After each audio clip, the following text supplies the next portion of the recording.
So, I would like to invite my good friend, Daniel Boardman. Daniel is a supporter of Iranian community, and Daniel always supported human rights in Iran.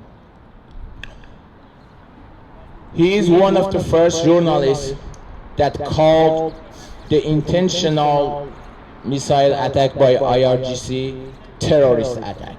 And we know that Supreme Court of Ontario finally ruled in favor of the family and acknowledged this crime as an intentional terrorist attack.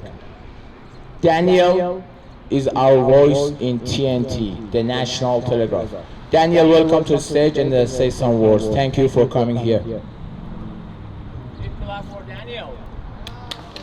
Thank you, Salman. Guys, thank you. You does a great job with this. And yes, I was the first person, I think, in all of North America, maybe all the West, to call this an intentional terrorist attack. And it really wasn't that difficult. And that's kind of the story of why we're here. It took me half a day to prove the point that the international community is still dragging their feet on. And it really irks me when I see things like this, that, you know, I'm standing here and I see some of the family members of the victims. And it's one thing when the Islamic Republic, the regime, lies to the family and lies to the people. That's their job, that's what they do. It's not even the worst thing they've done. It might not even crack the top 10,000. It's a whole other thing when we have an entire system in our country that enables this type of behavior, because it's the enabling that allows this to happen again and again and again. So it took me half a day. All I had to do was call a friend who used to work in the military, who is familiar with the type of weapon system used to shoot down the plane, a Tor B-2 or an SA-15, depending on if you're a Russian or American. This is a systems weapon. So all I had to do was look at the facts that we knew were publicly available. You don't need the black box, you don't need the flight logs, you don't need to interview, you just need to basically look at what happened. You had a systems weapon, which means it wasn't one man with a rocket launcher who could have slipped. And they fired 2 missiles.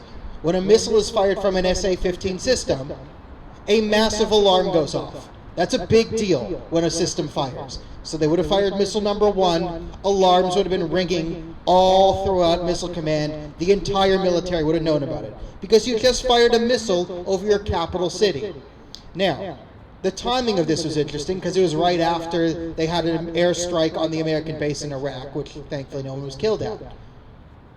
Then they fired a second missile. What could the possible excuse be to fire 2 missiles at a civilian aircraft over your own capital city? There's no explanation militarily that accounts for what they did. It is so obviously an intentional act of terrorism. Now, it doesn't matter the different denials they gave. It was on automatic, oh, it was manual, we slipped, we didn't know, it was Israel, it was you. It doesn't matter. They kept changing the story. But it was so obvious that it was a terrorist attack. Now, the point I want to bring up is we live in a society that is sort of now run by the concept of experts. And who is the expert and what are their motivations? Because now the international community has come up with a group of experts that has decided that this in fact was just a tragedy and not an intentional terrorist attack. This is obscene. This is like the police concluding that a murder victim, that someone went into an apartment building, kicked in the door, saw someone on the couch with their family, and fired 2 gunshots into them. And then the murderer comes up with the excuse, oh, sorry, I went in, I misread, I didn't know it was an apartment building, I thought it was a restaurant, and then why did you shoot them with a gun? Oh, I thought the thing I was holding was a toaster. Well, you fired 2 shots. Well, it was a very complicated toaster. Now, this seems ridiculous, and anyone would conclude that this man is lying. But we have a Canadian government, for some reason, that is going along with this lie. And I bring this up because this is going to get more of you killed.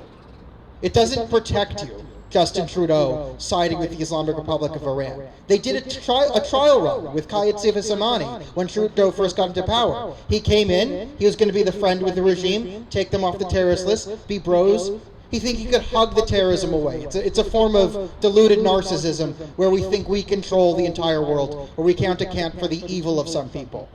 But they went through the trial regime. They murdered an Iranian Canadian just to test the waters. And then when we got into a situation where they wanted to prove a point against Donald Trump or whatever, they pretty sure they picked a plane that had Canadians on it and no Americans, because they knew they can murder you. They can murder Iranian Canadians and they'll get away with it. Which is why it's so important that you guys are here now. Because if this soccer match goes through, if we send the message that you can murder Canadians and then we will be friendly, we will have a friendly soccer match with you, they hear the message loud and clear. They hear the message, we can murder Canadians and get away with it. When in doubt, if we need to get into trouble, if we need to create a stir internationally, who should we murder? Your family. And it's important. And it's absolutely ridiculous. I hope that more journalists and outlets can follow my lead and just look at the simple facts of the case and start reporting for what it is. It was an intentional act of terrorism that targeted Canadians because the Canadian government is weak on terrorism and friendly to terrorists, and it enables more violence. So thank you so much for coming out. Thank you so much for supporting human rights. And thanks so much to Salman and Avida and the Canadian Council of Iranians who organized this. You guys are doing great work. It's my honor to be here with you.